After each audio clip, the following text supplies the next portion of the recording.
Okay, so since we're doing a presentation along the lines of prison and jail, I am just going to give a little rundown of my friend Mark, who is a really good example of what turning your life around and using the tools that are given to you, using them the right way, how it works.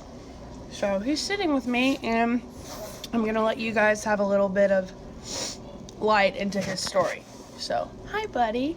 Buddy.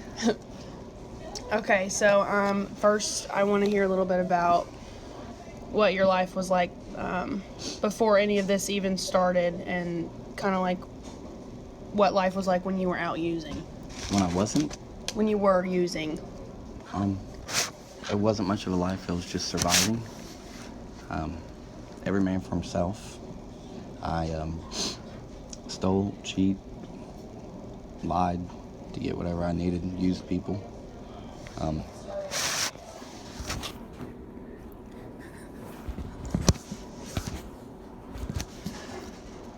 don't know. There's a lot of blank memories. Like I hurt a lot of people for sure, and I didn't care because once I exhausted all the resources, I would go on to the next person, and I'd befriend them. I was nice. I got in close with them until I exhausted the resources from them, whether it be shelter or money or whatever it is that they had that I wanted. And it just, none of it ends up good. Eventually something stupid always caught up to me, to where I would get locked away for petty little charges. I'd be on probations or something like that because I wanted to get out of jail fast, so I'd cop a plea for probation, get right back out on the street, and I would start using and abusing again,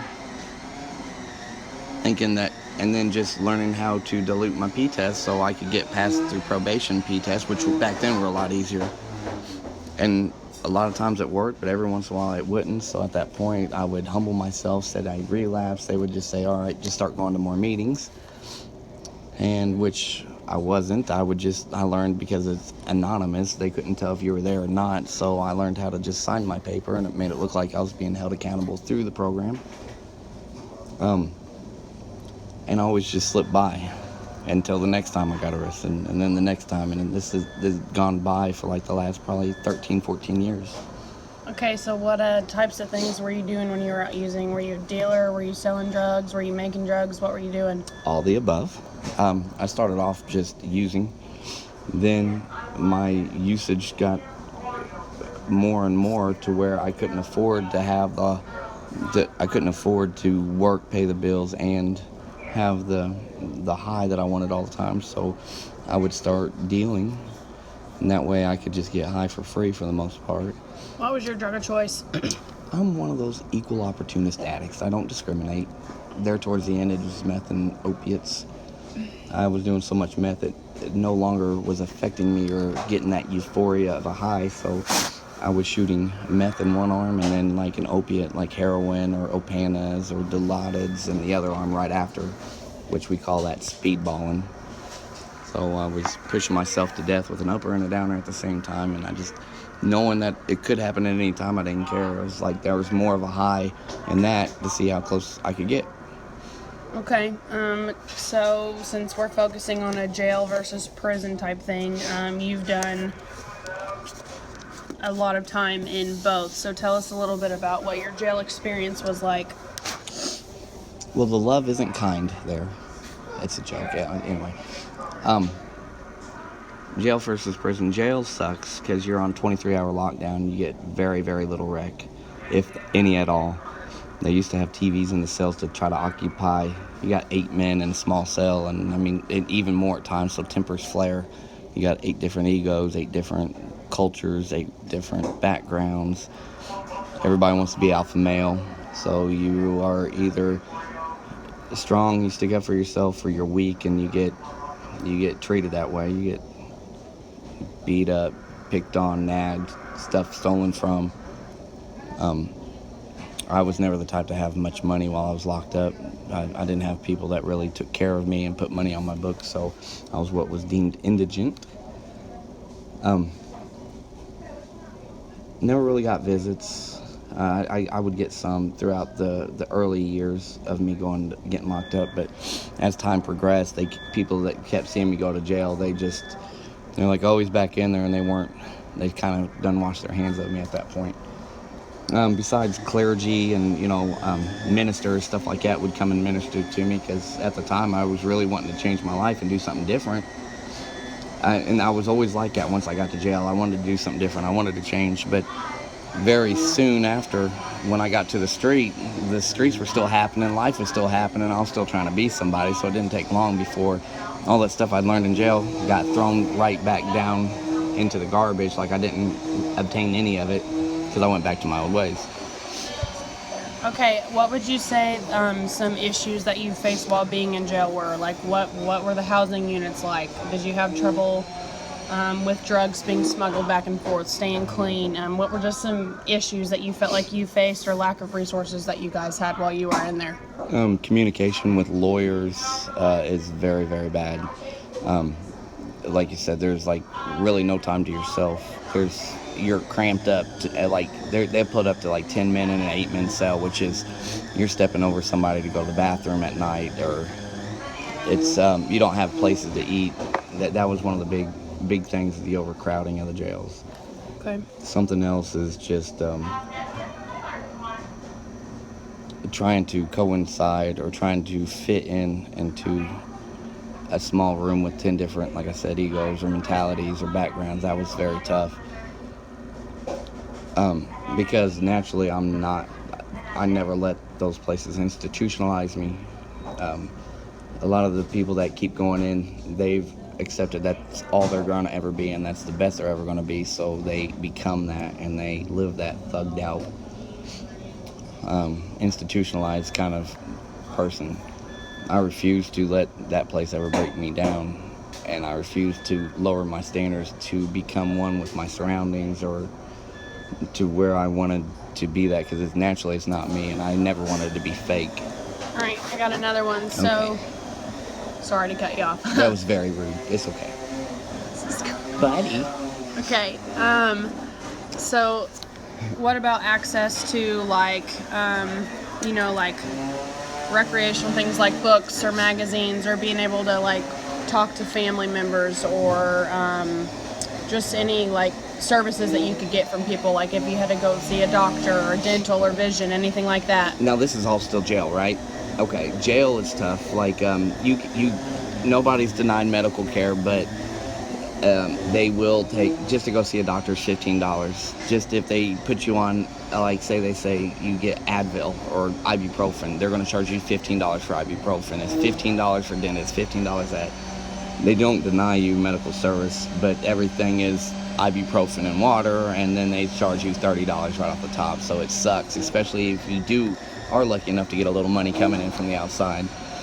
As far as communication, you have to have money, or somebody has to set up like a JPay account, and you can email back and forth. But money talks. You have to have money to do anything. Okay. Now, if you're indigent, they will supply you with like a small thing of shampoo, body wash. You'll get like, I think, 4 to 6 envelopes a month to write your people, paper. They will provide you that if you're deemed indigent, if you haven't had money coming in on your books. So they do give you a little way of being able to communicate. But Okay. magazines, newspapers, they don't do any of that, because I guess years ago there was a fire in the old county jail where they used phone books, papers, where they don't allow those in anymore. So there is a library cart that goes by once a week, and you are able to get, if you're into romance novels, and which I never was, so they have a small selection of books. Okay. Did you ever have any trouble with being like mistreated in there by anybody, whether it be the guards or the, shift supervisors, or anybody that was in there with you, or just problems among inmates? Obviously that's going to happen, but Yeah. Both guards with egos, guards who come to work that I guess their wife made them upset before they left work. They'll take out their aggression and their verbal abuse on you. I've also had problems with other inmates because once you are in jail, it's a totally different world. Your skin color matters, and what color you are is pretty much it's segregated as far as gangs and skin color. Being a Caucasian, as you would call me, I was like most of the time the minority in both prisons and jails. To where it's not easy, especially if you're not gang affiliated, to make it in such areas. Um, but a lot of times if you're in gangs, you have to do certain things, and people make calls that you have to answer, and that means beating somebody up or selling drugs or whatever the case may be to earn your badge or your prison tattoo for your gang. Talk about that a little bit. You said drugs going in and out of there. Is that common? Very, very. You can get whatever you want in such a small, like say in prison. You see it in county too. They're trying to crack down on it, but there's still ways of getting around it. Whether you get it from the guards, or you get it from like the people in the work release. There's ways of filtering it through, mail, all that stuff that, they might catch on to something, but then we always find another way to get it in. And that also, it's not only just that, but also the guards. You can find a guard that needs some extra money and start paying them money to start bringing it in because they don't get patted down as well. And plus it's extra money in their pocket. They make a drop.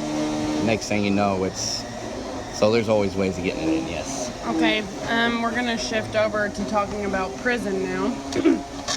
So this one, I just kind of want to talk about what finally put you in Branchville specifically is what I want to talk about.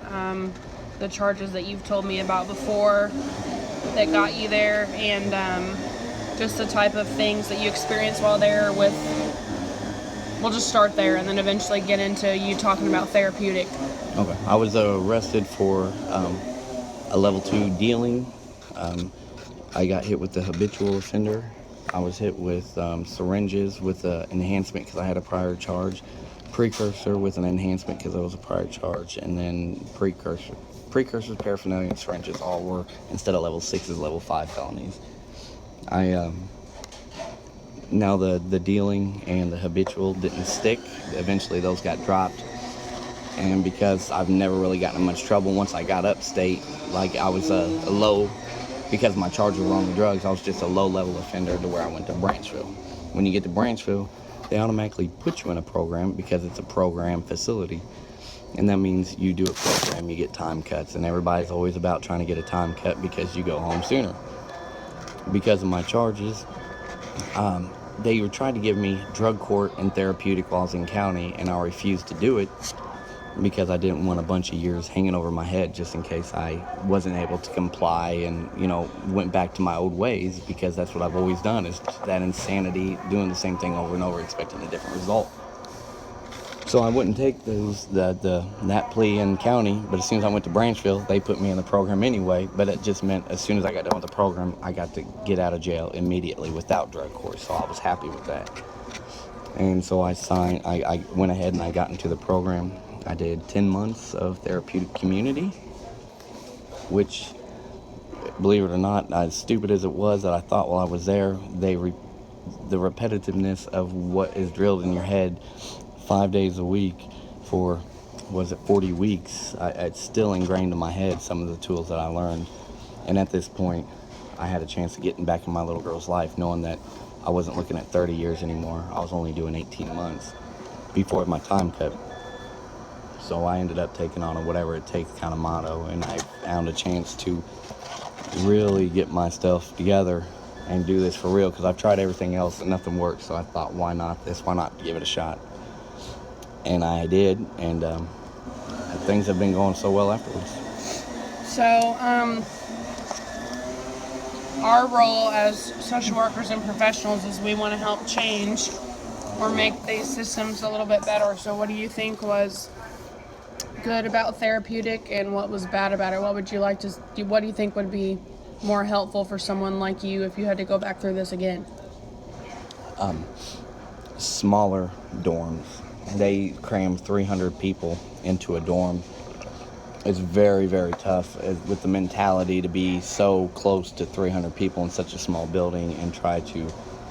You don't get a lot of one-on-one time with your therapist in there or your counselor. It's more group sessions, and then you have a small group, but you're still in there with 20, 30 people, so you don't really get that one-on-one time with a therapist. Now, there's two types of people that go through therapeutic community. They're the ones that are just in there to get the time cut to get out of jail early and to go back doing what they're doing. And then the other type is the ones that really want to make a change in their life and use it and learn it and move on. However, the majority of those people are the ones that are just in there for the time cut to get out, so they don't take it serious, and they make it harder for the ones that really are wanting it. Therapeutic community recognizes that there's these two different types of people, but they give everybody a fair shot because, hell, if they learn one thing in that 10 months, that might keep them from relapsing and being part of that recidivism that the rate is so high on, then they feel that they've done their job. But like I said, it makes it very hard for the ones that really want it because these people clown, they don't take it serious, they're rude, disruptive, make it trouble for everybody because everybody's accountable for each other. So if one person gets in trouble, everybody gets in trouble. So kind of like a corporal punishment kind of a deal. It's not a... so that was the tough part that I didn't like about it. The good things I did like about it was that I was away from most of the other drugs in the jail. Like I said, there were still like Suboxones and stuff floating through therapeutic community, and they did random drug tests to people, and they were able to find Suboxone several different times that I was in there, and tobacco that I know of. But I was away from some of the dorms that get the tobacco, the other drugs, the other stuff that, that is a trigger. It's also being in therapeutic, because it's so organized and everything. There's not a whole lot of gang rotations. If they see any kind of gang banging, they shut everything down real fast and kick those people out. It's still happening, but it's not so much. So people want to graduate in their 40 weeks and not get set back. So for the most part, people will just try to buckle down and do what they're supposed to do for 40 weeks and get home. And that's what I did like about it. Okay, the last 3 minutes here, I'm going to cut this down to about 20. Did I talk too much? Sorry. We're going to talk about, once you got out and you completed everything. I know your story, but give a little bit of them, what you started working AA, and tell us about your sponsor and just some of the, good things that have come from taking this program serious, including what's happening with your little girl. So since I've been out, I moved into a halfway house called My Brother's Keeper, where I met my now sponsor. Originally, he started inviting me to go to AA meetings, which my plan was to go to church, give everything to my higher power, which I'm Christian, and stay sober that way. I never planned on doing AA because I always thought it was a joke. People sat around and lied to each other for an hour. But he invited me to go to these meetings, and I started doing it. As I started sitting in these meetings and taking things serious, because that's something we had to do in therapeutic, I started noticing there's a lot of my same story from all these different backgrounds of people. Some of the same thought process, some of the same... I thought I did some bad things, and then I've heard other people tell worse. So there was a lot of relation that I had with these people. Also, like I said, I had a chance to get back in my little girl's life, and I started getting visits right off the bat. Been taking drug tests weekly for DCS, and then my job. I got a really good job. That's they've helped me. You can talk about your boss a little bit too, and when he's done. They got me when Aurora denied me twice. My boss called out there because they fund Aurora. They're like their biggest funder or donator or whatever. So after then Aurora shut me down twice, they made one phone call, and Aurora paid my deposit, my first month's rent, got my water and electricity turned on, which is like about $1,600 worth of stuff. My boss also helped furnish, the owner of my company helped furnish my apartment, washer, dryer, TV, couch, kitchen table. Bought my little girl a bedroom suite from Ashley's Furniture, like $1,700 bedroom suite. Not only that, my church has been helping out, like giving me gift cards to Walmart to help furnish, and I just found out here recently I'm now getting, because I've done so well and I've been working the program not only for DCS by going to Stepping Stones, by complying with a parent aid through Ireland Home Base Group, through just all the little hoops that they've had asked me to join, or the drug tests especially. They've deemed my wife not competent to have my little girl, and I'm getting full custody of her, which should be happening here in the next few months as far as the litigation with the lawyer goes, which is scary because I just got out of jail 8 months ago, and now I'm taking on a sassy little 11-year-old dude. But it's good. I've never lived this before, and it's like a fantasy I've always had about having her, and now it's come true, and it's hard to process because I can handle bad after bad after bad, but I don't know how to handle good after good after good, all these blessings that have come from me just doing the next right thing, which is a lot of these cliches AA and NA talk about. But now I can actually stand up and talk about how true it is because I'm living it, and it's working, and I'm like walking proof of that Cinderella Man story. Cool. So the last thing is just to end it on a good note. How long have you been clean? To let my class know, how long have you been clean? It's like 780 days today, I think it is. Hold on, let me look it up here. You got a little over 2 years, though, right? Yeah, 777 days. Ooh, that's all sevens. Let's play the lottery. Okay. Well, thanks for shedding a little light on your story. And if there's one thing that you want them to take away from this, what would you say that you're most proud of about yourself? I just want everybody to know this isn't me doing it. It's my higher power working through me. So I can't say that it's honestly me doing it. It's the willing to want to change and to give that to a higher power, and then what he can do through me to where maybe I can help others now that's gone through the same thing I have.